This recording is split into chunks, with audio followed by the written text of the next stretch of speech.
Buenos días, en este día lunes 12 de febrero entramos en el libro de Marcos, yo diría uno de los capítulos más tristes que vemos en las Escrituras.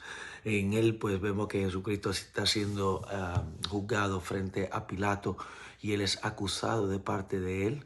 Y Pilato se maravillaba del hecho de que Jesucristo no ripostaba, no trataba de autojustificarse, como también nosotros pues no debemos de estarnos justificando delante de otros, sino que la verdad sea la que nos defienda.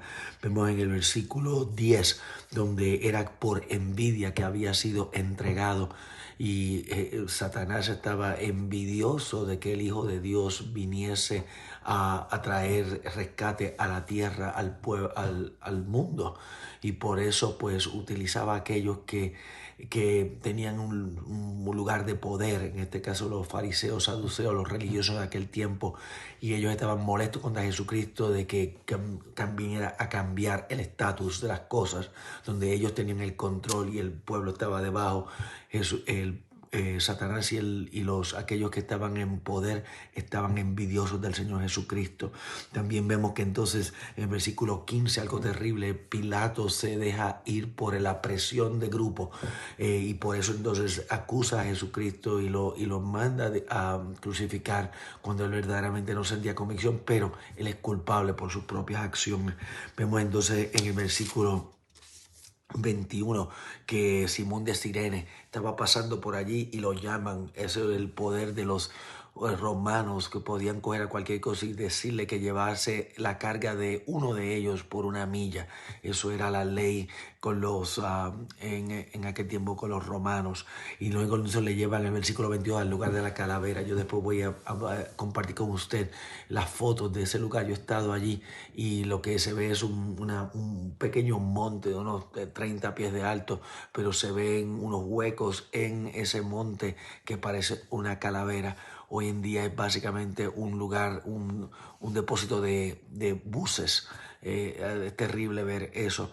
Después luego vemos en el versículo 23 que trataron de anestesiar. Era algo que comúnmente se utilizaba, el vinagre mezclado con mirra como una anestesia para aquellos que sufrían, pero Jesucristo no quiso, porque quiso sentir el dolor que tú y yo sentimos, el dolor del pecado que sufre la humanidad.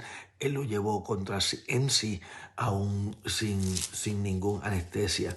Y vemos entonces, dice que en el versículo 32 el pueblo, él mismo se impreca por sus propias palabras, dice: el Cristo, Rey de Israel, descienda ahora mismo.